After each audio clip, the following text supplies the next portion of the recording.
right, everybody, welcome back to the MKAU Gaming Podcast. Today we have a very special guest, a legend of the star and screen. You may know this man from such works as Return to the Blue Lagoon, Sleepwalkers, and Leo Wyatt on the famed TV series Charmed. You get to see this man live and in living color at the Supanova Comic Con in Gaming in Adelaide from the 31st of October to the 2nd of November, and in Brisbane from November 9th to November 7th to November 9th. Ladies and gentlemen, and our esteemed honor to bring to you today, Brian Krause. Brian, how are you, man? Woo, yeah, I'm doing great. Thanks. Thank you for having me on.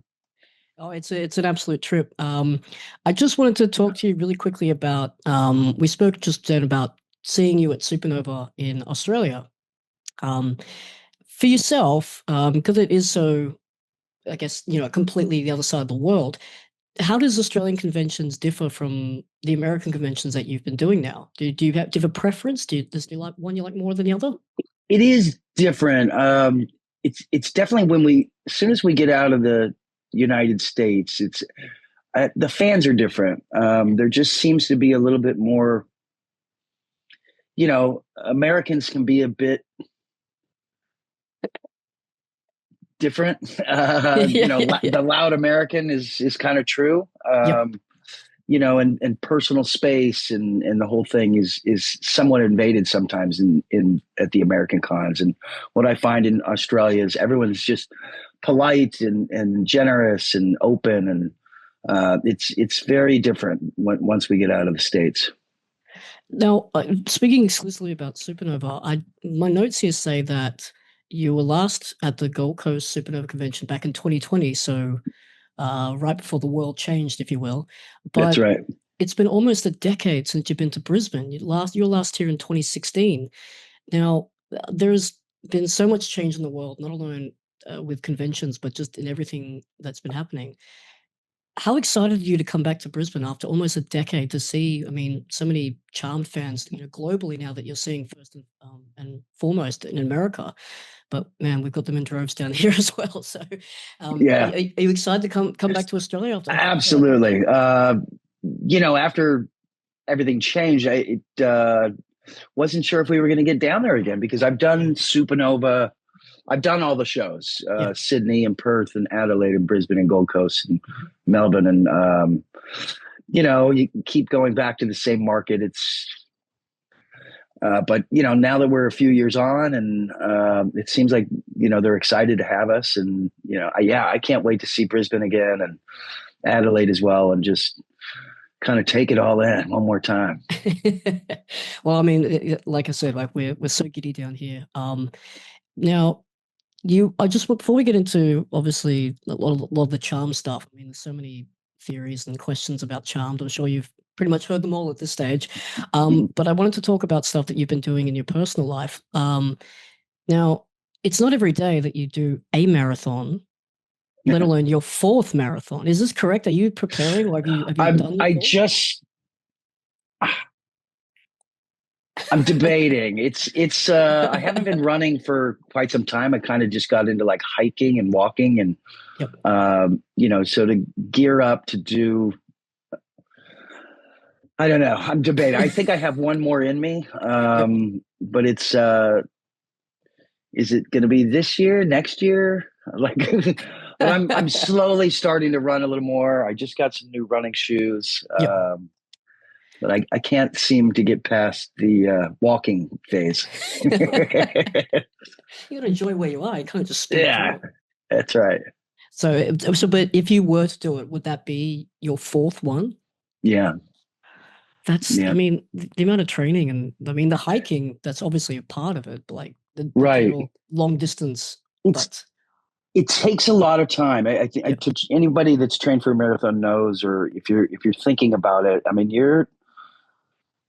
it's a couple hours, every day or every other day. You got to put in the road work. And before I was living alone, I kind of had the time, and I was trying to stay skinny and stay on TV, and it just kind of made sense to put a couple hours in. But now I'm like, not sure. I'll play a video game. Maybe I'll go golf.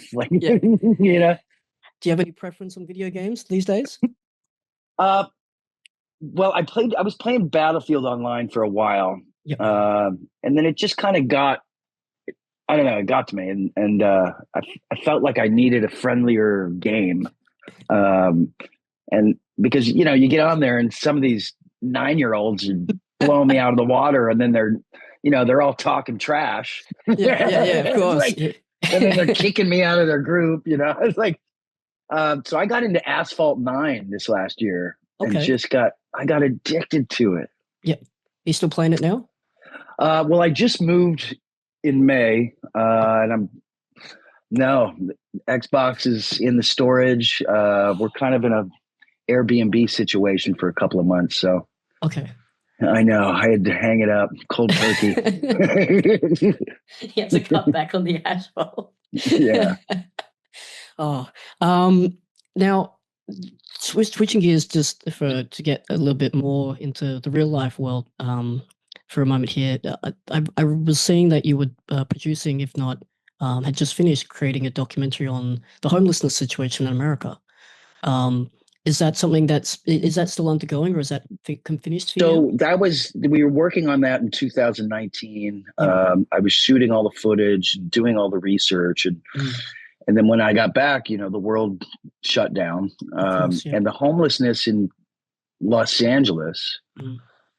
quadruple. I mean, it went from, even if not more, the amount of tents and trash and what was happening on the streets.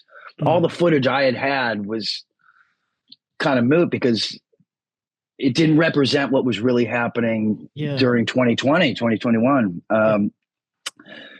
So that kind of put a wrinkle in it for me. And I had asked a friend, and another actor, Mark Ralston, to be a part of it. And he said he didn't want to be a part of a documentary, but he had befriended a homeless man named Michael. And he said, well, what if we shift that gear and we make it a movie?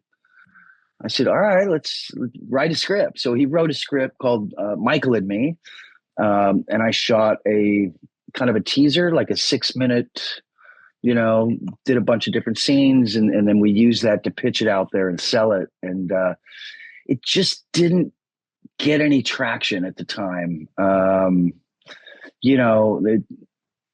mean, for lack of, the truth is two white guys, homeless guy, and then Mark and this, and, at the time with everything and the BLM and stuff, and, it's really changed. So I had so many people say, well, you got to change one of them to, African-American or Mexican or something. And I'm like, well, that's not the story. And we actually had Michael, the homeless guy, acting and playing himself. And he was brilliant.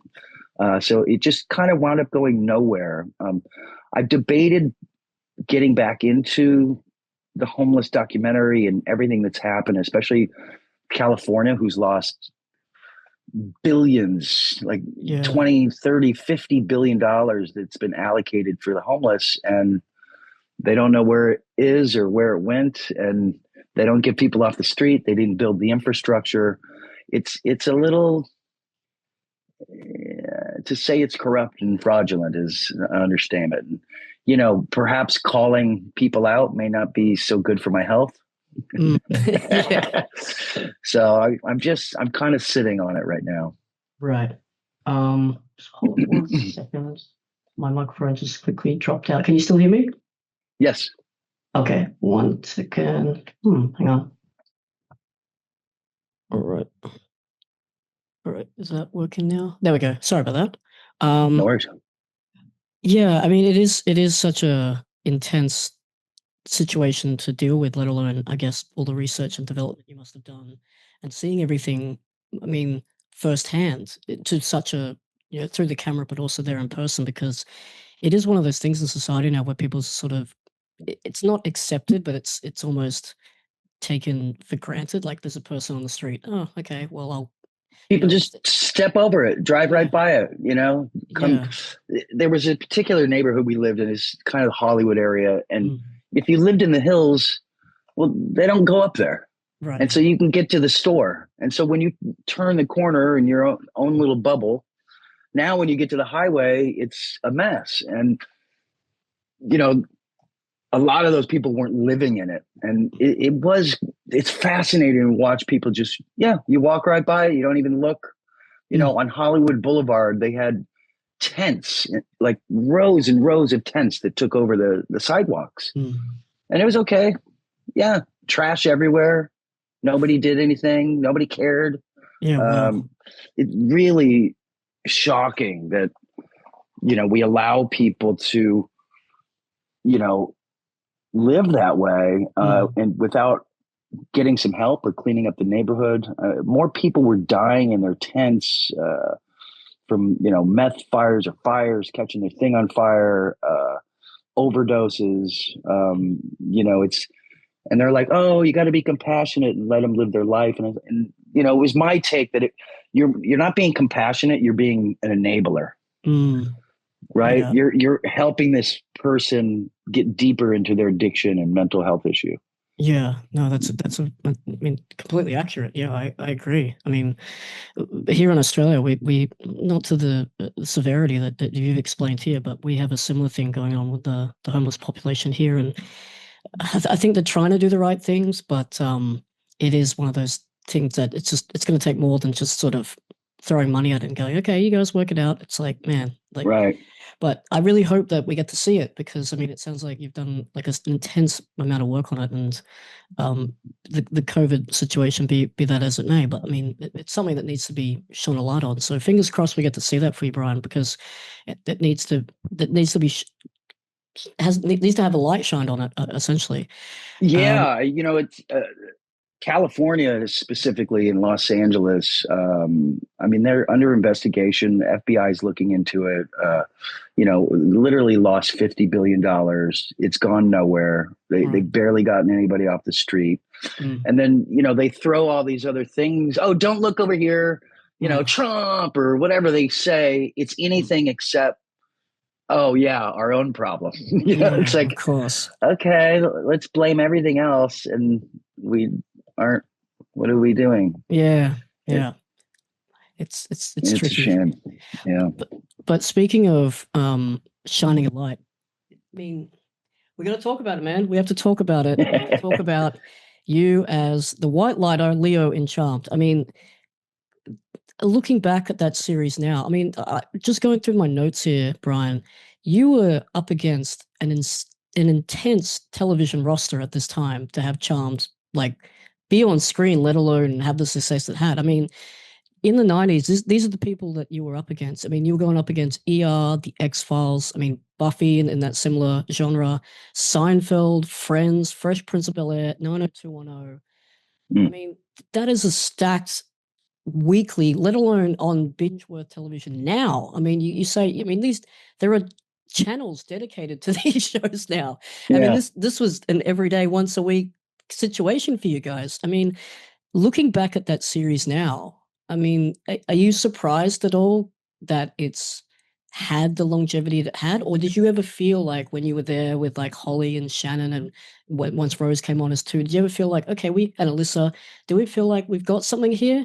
Or was it sort of that chaotic with that staff roster? Like, geez, I hope we get to do a season 2. Like, I mean, I think I knew whatever Shannon touched, it was going to go. She's so good and talented, and Holly and Alyssa, they're just so good. Sure. And so I knew it would run for a minute. And then when, Shannon left and Rose came in, I don't know how confident we were that we were going to, maybe one more season, and it looked like it was the end, but then, the audience loved her too. And, Alyssa and Holly stepped up, and Julian, and, it's amazing. It's still running today, 27 years later, but who's counting though? I mean, I would have never thought that we'd be talking about it today, which is incredible. It's wild. I mean, it's almost like I mean, you got the book that all the sisters go by, but I mean, seeing Charmed is a relic in itself now. You go, oh, it's Charmed. Everyone gets excited hearing that name. For me, to have like share a personal story with you. My star sign is Leo, and I always liked the name Leo. So when I saw the show and Holly's like, Leo, And then you would materialize. To this day, if anyone ever calls out from the other side of the room, Leo, like as a sort of a nickname to me, I always think of Holly doing that to you in the show, man. It's To this amazing. day, I'm just like, yes. But I mean, there are a couple of things, that I'm sure you're going to get asked when you go to the conventions. But I'd be amiss if I didn't sort of shoot maybe some rapid fire charm questions at you, if that would be all right. Sure. So, if you were to do another season, if like looking back in time, would you have wanted to do another season, or did you feel like, look, we've told every story possible here. I don't think we need to. I mean, it's magic. We could have done 10 years, 12 Yeah. years. I mean, look at Supernatural. Oh, of course, yeah. That's the beauty of it. It's never ending. The ideas of what you can come up with magic. I think we had kind of ran our course. But yeah, I think we could have done another season or two for sure. Speaking about another season, of course, there was that sort of reboot, soft reboot. It was sort of hard to tell depending. For you, not only as an actor, but being such a pivotal role in that series, how did you feel about that reboot? Were you kind of like, well, I guess, or were you like, Never watched it. I was kind of happy for the fans that they were doing something, but then when they didn't ask any of the charmed women to be a part of it or myself, it didn't feel like it was going to work because we weren't handing the show off to the next. They didn't tie us in, and I think if you would have had Alyssa or Holly or any of them show up and be like, okay, blessed be, and here's the keys to the house. Yeah, for sure. I think it would have had the blessing from it, and I think that's where it missed the mark. I never saw an episode of it, and okay. I saw a couple commercials for it, and I was like, ah. who do that? Yeah. I mean, like just thinking about it now, I mean, I think your first appearance in the show, you were kind of like a handyman, and then it was revealed who you actually were. If the reboot was tied into the actual series, it would be such an amazing cameo for you to sort of reprise that sort of maintenance guy thing and sort of be like, oh, okay, that's sort of like a tongue in cheek, like, oh, look, there he is, kind of thing, like. But given that sort of like these 90s shows now are having this second life, if you will, like I think recently I saw that Darkwing Duck is coming back, Buffy is doing another one. If they came to you and said, hey, look, one more, would you prefer it to be a continuation of what you guys had done, or would you prefer it to be almost like a prequel? Like, how did we get to where those characters were? I think you'd have to sequel because, we've all grown, aged, it all that kind of has to be explained. Now maybe Holly and I are, the patriarchs of the family, and then you follow the kids, and maybe they're maybe whatever that is. I think that sort of storyline can work, and just kind of hand it off. And when they're really in trouble, let's go talk to mom and dad. That'd be the best, man. Like you'd secretly be praying, like, just get in trouble, just get him to come in. Yeah. For your character specifically, because he was a white lighter and then became an elder, in that character arc, or even you as an actor, given like where Leo was, did you have a preference on what version of Leo you liked more? Did you like him as the sort of savior white lighter, or do you like him as the elder? Like, do you have a preference at all? I mean, I liked the white lighter because I was, there was a little more work to do working with the girls and stuff. And I felt like when I became the elder and the gold robe, and I was kind of put out over there, and it definitely wasn't an exciting role, and then becoming the avatar, getting a little darker, and it kind of became its own second storyline. Yeah, no, that makes sense, because the white lighter, I mean, I think there was a string of episodes there where it was you were just almost in every scene, which was great. But yeah, the elder was sort of like a, no pun intended, but like it was almost like a golden cameo. Like, there he is, there's God, Leo the God. But no, man, it's one of those things where it's so, I think all of us here in Australia are just so happy that these kinds of shows are getting the second life, that all these new generations of fans are coming through. So us as fans are excited for you. So I can't imagine what that must feel like to sort of, you know, do a job in the 90s and go, oh, okay, it's a bit of fun, it's constant. And then all these years later go, hey, we still love you. Yeah. And we're, going to Comic Cons and been able to travel the world. And, then I meet people who are like, there's grandma, there's mom, and there's mom's, 10-year-old who's also now watching. And it's like, wow, people, it's a show people pass on through the family, which is, I mean, it's amazing. It must be such a trip. I mean, like to know that we have you coming down is fantastic, given the amount of time that we haven't seen you. But you're coming down with Holly as well. So I mean, do you prefer doing those sort of group conventions together? I mean, some sort of camaraderie. Yeah, I like traveling with Holly. We seem to do better. And you can take a picture with mom and dad, kind of thing. And I love Holly so much, and we've been doing a podcast here for the last couple of years together. Yep. And so I get to see her and Drew all the time. And being able to travel with somebody and know her for this long and be a part of her life has been, she's like a big sister to me, and it's a blessing to have her in my life. It's so lovely to see, like to see you guys still getting along, because you always see those stories where you go, oh, they were only doing it because it's a job. It's all these horror stories, but we get to see, as you said, we get to see mom and dad. But on behalf of all of us here, and heading into Supanova, again, we're so thankful for everything that you've done, Brian. You've set such a precedent and such an iconic role, and it's a great role, but even better human being being able to speak to you today for a little bit. So we're so excited, man. It's only a week to go. Can't wait. And I hope that you have the safest of all travels. And thanks again for all your time, man. Thanks, of course. Thanks for having me on, James. I appreciate it. Get out there. Supanova puts on a really good show if you haven't been before. It's a fun event held by, it's a family-run business, and they really put on a good show for kids to, big kids. And and moms and dads. And moms and dads, exactly. Cool. Thank you so much, Brian. All right. Cheers. See you.